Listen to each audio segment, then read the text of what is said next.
जय हिंद दोस्तों, आप सभी का स्वागत है आपके अपनी यूट्यूब चैनल एसजी स्टडी पे। दोस्तों अभी हम लेकर आ गए इंडियन नेवी एमआर की दोस्तों साइंस की क्लास, जिसमें हम करने वाले दोस्तों साइंस के प्रैक्टिस सेट 8 को। इससे पहले हमने 1 से लेकर 7 तक प्रैक्टिस सेट करवा रखे हैं। अगर आप नहीं देखे हो, प्लेलिस्ट आप लोग को डिस्क्रिप्शन बॉक्स में मिल जाएगा, जाके आप लोग क्लिक कीजिएगा और सारे वीडियो को जरूर देख लीजिएगा। चलिए आज की इस क्लास को शुरू करते हैं। हो सके तो इस वीडियो को अपने दोस्तों के साथ जरूर एक बार शेयर कर दीजिएगा और वीडियो को लाइक भी कर दीजिएगा, इतना मेहनत से आप लोग के लिए वीडियो बना रहे हैं। तो चलिए सबसे पहला क्वेश्चन को देखते हैं। पहला क्वेश्चन देखिए क्या कह रहा है।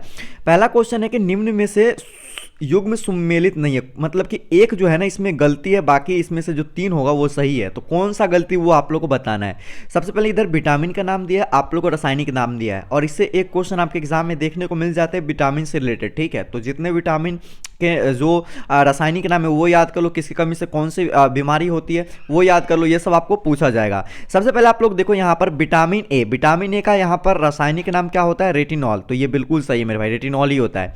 विटामिन बी का रासायनिक नाम क्या होता है, तो थायमिन, ये भी सही है मेरे भाई, थायमिन ही होता है, याद कर लेना। विटामिन सी का रासायनिक नाम क्या होता है, एस्कॉर्बिक एसिड, और ये आपके एग्जाम में बहुतों बार, कम से कम 100 बार से भी ज्यादा बार आपके इंडियन नेवी, एमआर, एसएसआर और एयरफोर्स ओवरफोर्स के अंदर बहुत बार पूछा गया। तो इस क्वेश्चन को याद रखना, ठीक है। तो ये भी सही है। ऑप्शन नंबर डी है, विटामिन डी का रासायनिक नाम यहां पर बता रहा है फिलिक्यूनॉन, ठीक है, जो कि ये गलती है मेरे भाई। तो ऑप्शन नंबर डी का क्या हो जाएगा, राइट आंसर हो जाएगा। कौन सुमेलित नहीं, तो ऑप्शन नंबर डी सुमेलित नहीं है। तो आप लोग को बताते हैं कि विटामिन डी का जो रासायनिक नाम है वो क्या होगा अगर ये गलती है तो विटामिन डी का जो रासायनिक नाम हो जाता है वो होता है कैल्सीफिरॉल। क्या होता है, कैल्सी, यहां पर नोट कर लेना मेरे भाई, फिरॉल, ठीक है, याद रखना।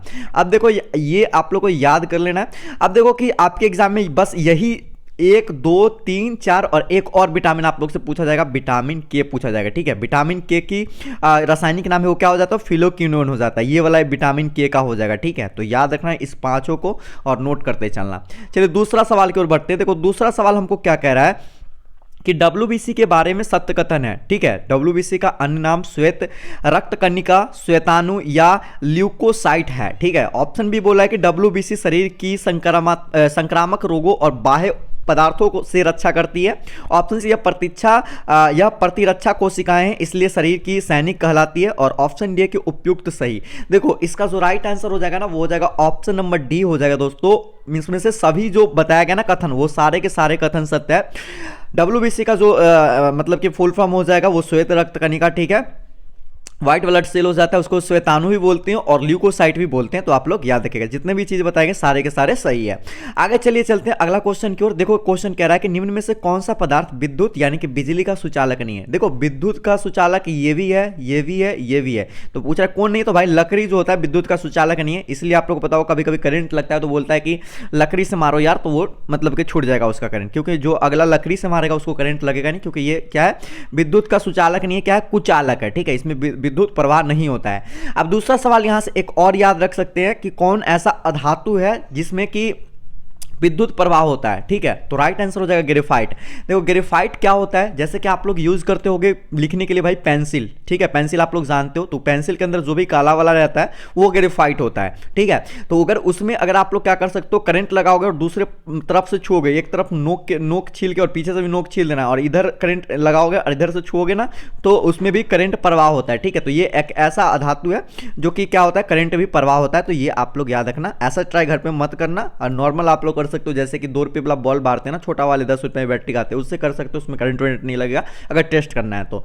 चलिए आगे चलिए करते हैं। यहां पर चुंबक बनाने के लिए किस धातु का प्रयोग किया जाता है, स्टील का, तांबा का, पीतल का, कच्चा लोहा। राइट आंसर हो जाएगा ऑप्शन नंबर डी दोस्तों, कच्चा लोहा का क्या किया जाता है, उपयोग किया जाता है, ठीक है। चलिए अगला क्वेश्चन देखो कि जेट इंजन किस प्रकार का इंजन है, बाह्य दहन इंजन है कि कार्नो इंजन है कि टरबाइन इंजन है कि इनमें से कोई नहीं। राइट आंसर हो जाएगा ऑप्शन नंबर ए, बाह्य दहन इंजन है। जेट इंजन जो होता है ना वो बाह्य दहन इंजन होता है, तो आप लोग को याद रखना है। अगला सवाल देखो क्या कह रहा है, निम्न में से कौन सी गैस वातावरण का हिस्सा नहीं है, क्लोरीन, ऑक्सीजन, नाइट्रोजन और ऑप्शन डी कार्बन डाइऑक्साइड। देखो सबसे पहले आप लोगों को पता होना चाहिए कि वातावरण के अंदर कौन कौन से गैस आते हैं, ठीक है। अगर पता नहीं तो फिर भाई गलती हो जाएगा। देखो इसका जो राइट आंसर हो जाएगा वो हम बताते हैं। देखो कि ऑक्सीजन आता है, नाइट्रोजन भी आता है, कार्बन डाइऑक्साइड भी आता है। तो राइट आंसर हो जाएगा ऑप्शन नंबर ए, क्लोरीन हो जाएगा, ठीक है। कौन सा गैस मतलब कि हिस्सा में नहीं आता है, तो ये हो जाएगा क्लोरीन नहीं आता है, ठीक है। अब देखो कि आप लोग से पूछा ये भी जाएगा कि वातावरण में, ठीक है, ऑक्सीजन की मात्रा कितना है भाई, ये आप लोग को बताना होता है, ठीक है। तो ऑक्सीजन जो हमारा हो जाएगा 21% है वायु में, ठीक है। और उसके बाद बात करते हैं नाइट्रोजन, नाइट्रोजन सबसे ज़्यादा है, 78% है। और उसके बाद यहाँ पर कार्बन डाइऑक्साइड है मेरे भाई, कार्बन डाइऑक्साइड है 0.03%, ठीक है। और ये सबके सब का मात्रा आप लोग याद रखना, क्योंकि आपके एग्जाम में पूछा गया और सबसे ज़्यादा बार किसका पूछा गया मेरे भाई, तो कार्बन डाइऑक्साइड का पूछा गया कि मतलब कि कार्बन डाइऑक्साइड का कितना मात्रा है, ठीक है। कार्बन डाइऑक्साइड का वातावरण में कितना मात्रा है, तो वहां पर 0.3, 0.4 ऐसे करके देगा और 0.03% भी देगा, तो ये हो जाएगा राइट आंसर। उसके बाद देखो कि क्या क्या होता है वातावरण में, एक तो नाइट्रोजन हो जाएगा, एक हमारा ऑक्सीजन हो जाएगा, एक हमारा कार्बन डाइऑक्साइड हो जाएगा। उसके बाद यहाँ पर ऑर्गन, ठीक है, ऑर्गन की जो मात्रा होता है 0.93% होता है। उसके बाद जितने भी बच जाते हैं, ठीक है, परसेंट, उसमें आप लोग को नियोन हो गया और भी कुछ जो गैस है वो सब कुछ उसके अंदर आ जाते हैं, ठीक है। तो ये सब चीज हो गया। अब चलिए आगे हम बात करते हैं यहां पर अगला क्वेश्चन की ओर। अगला क्वेश्चन देखिए क्या कर रहा है, रक्त का शुद्धिकरण कहां होता है, ठीक है। ऑप्शन ए फेफड़े में, ऑप्शन बी है सिराओं में, ऑप्शन सी है धमनियों में और ऑप्शन डी है गुर्दों में, ठीक है। राइट आंसर हो जाएगा ऑप्शन नंबर डी, गुर्दों में। बहुत बच्चों को गुर्दे पता नहीं होगा, गुर्दा होता क्या है भाई, तो आप लोग बता दो, गुर्दे को ही हम लोग क्या कहते हैं इंग्लिश में किडनी भी बोलते हैं, ठीक है, किडनी। तो आप लोग कंफ्यूज मत होना, गुर्दे की जगह किडनी रहे तो वो आप लोगों को लगाना है, ठीक है। तो रक्त का शुद्धिकरण कहाँ होता है मेरे भाई, किडनी में, वृक्क में, जो भी बोल लो वो राइट आंसर हो जाएगा, ठीक है। एक एक चीज का बहुत नाम होता है, ये ध्यान हमें आप लोगों को रखना पड़ेगा। अगला क्वेश्चन देखो कि भोजन को अधिक समय तक पकाने से उसमें का नष्ट हो जाता है, क्या नष्ट हो जाता है भोजन को अधिक समय तक पकाएंगे, तो आपको पता होगा कि कोई भी आप लोग लाते हो, मतलब कि समझो बादाम खाते हो, ये सब चीज खाते हो, तो उसको कहते हैं ना भूंज के मत खाओ यार, भूंज के खाओगे तो उसमें का सारा प्रोटीन ये सब खत्म हो जाता है। तो ये चीज आप लोग को ध्यान रखना है कि अगर ज्यादा देर तक उसमें पकाओगे तो वो क्या हो जाता है, प्रोटीन उसमें का खत्म हो जाता है, ठीक है। तो ये चीज को आप लोग को याद रखना है। अगला सवाल देखो यहां पर क्या कह रहा है, पेनिसिलिन क्या है, ठीक है। Option A protein, option B carbohydrate, option C है एंटीबायोटिक और ऑप्शन डी है एंजाइम। राइट आंसर हो जाएगा दोस्तों ऑप्शन नंबर सी हो जाएगा, एंटीबायोटिक हो जाएगा। पेनिसिलिन जो है एक एंटीबायोटिक है और बहुत सारे मतलब कि जो होते हैं ना संक्रमित हो जाते हैं कोई भी, मतलब कि जानवर वानवर काटने से, तो उसमें ये मतलब कि इसको लगाया जाता है पेनिसिलिन को, तो ये चीज़ आप लोग को पता होना चाहिए। आगे देखो यहाँ पर है कि बाह्य कक्ष में उपस्थित इलेक्ट्रॉन क्या कहलाते हैं, कक्षीय इलेक्ट्रॉन, ऑप्शन बी संयोजी इलेक्ट्रॉन, ऑप्शन सी है न्यूट्रल इलेक्ट्रॉन और option D calcium. Right answer हो जाएगा ऑप्शन नंबर बी दोस्तों, संयोजी इलेक्ट्रॉन। बाह्य कक्ष में उपस्थित इलेक्ट्रॉन जो होते हैं वो संयोजी इलेक्ट्रॉन हो जाते हैं। और कभी कभी आप लोग से पूछ दिए जाते हैं कि मतलब कि सोडियम के संयोजी इलेक्ट्रॉन कितने होंगे, हाइड्रोजन कितने होंगे, तो ऐसे करके आप लोग संयोजी इलेक्ट्रॉन पूछते हैं, तो वो आप लोग को निकालना सीखना होगा, देख लेना वीडियोस, या बोलोगे तो मैं इस पर एक स्पेशल वीडियो ला दूंगा, ठीक है, तो देख लेना। तो इसलिए मैंने इस क्वेश्चन को इसमें डाल दिया हूं। चलिए आगे देखिए अगला क्वेश्चन क्या कह रहा है, बोला कि एनीमिया रोग किसकी कमी से होता है, option A iron, option B है कोबाल्ट, ऑप्शन सी है निकल और option D calcium. Right answer हो जाएगा दोस्तों option number A iron. Anaemia रोग जो होता है दोस्तों आयरन की कमी से होता है, तो आप लोग को याद रखना, बहुत बार रिपीटेड क्वेश्चन है आपके एग्जाम का। आगे देखो कह रहा है कि हाइड्रोजन पैराक्साइड का सूत्र क्या होगा, H2O4, ऑप्शन बी है H2O2, ऑप्शन सी H2O4, यहां पर 4 है, उसके बाद यहाँ पर H2O है। राइट आंसर जो हो जाएगा दोस्तों ऑप्शन नंबर क्या हो जाएगा, बी हो जाएगा। H2O2 को क्या बोलते हैं, हाइड्रोजन पेरोक्साइड बोलते हैं, ये इसी का सूत्र होता है, ठीक है। अच्छा अगला क्वेश्चन देखते हैं, अगला क्वेश्चन क्या है, देखो अगला क्वेश्चन यहाँ पर बोल रहा है रक्त कणिका आरबीसी जिसको बोलते हैं, ठीक है, रेड ब्लड सेल का निर्माण शरीर में कहाँ होता है, ठीक है, किडनी में, लीवर में, अस्थि मज्जा में और ऑप्शन डी है हृदय में।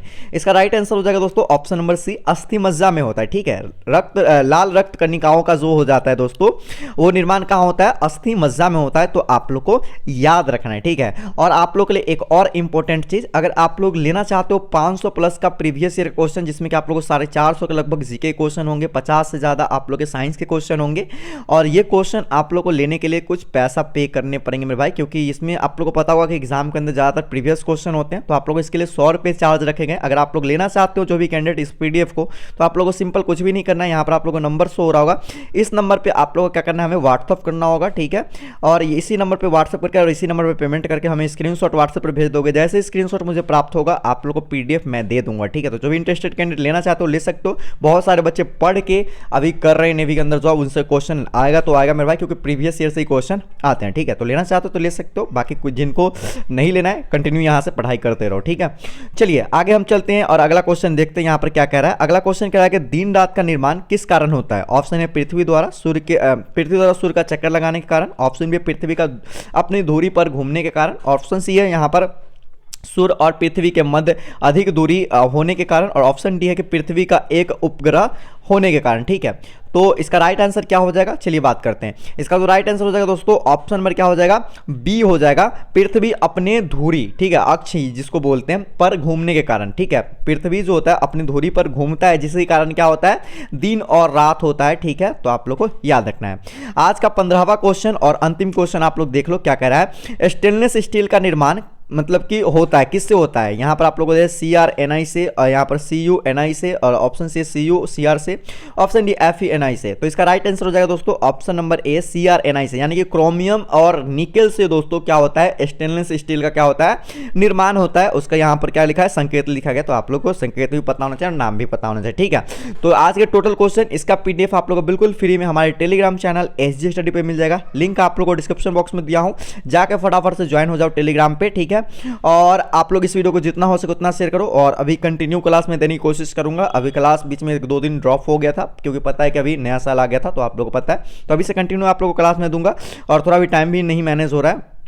तो जैसे ही टाइम मिलता है मैं सारे के सारे क्लास को कंटिन्यू अभी से एग्जाम तक करवा दूंगा। पूरा प्रैक्टिस सेट, जितना प्रैक्टिस सेट करवा रहा हूँ कर लो अच्छे से, इसी में से आप लोग को एग्जाम में देखने को मिलेंगे, ठीक है। बाकी इस वीडियो को शेयर कीजिए, और सेकंड चैनल को सब्सक्राइब नहीं किया तो सब्सक्राइब कर लो, वहाँ भी बहुत अच्छी अच्छी वीडियो आती रहती है, ठीक है। मिलते हैं हम दोस्तों एक और न्यू वीडियो में, तब तक के दोस्तों जय हिंद, वंदे मातरम।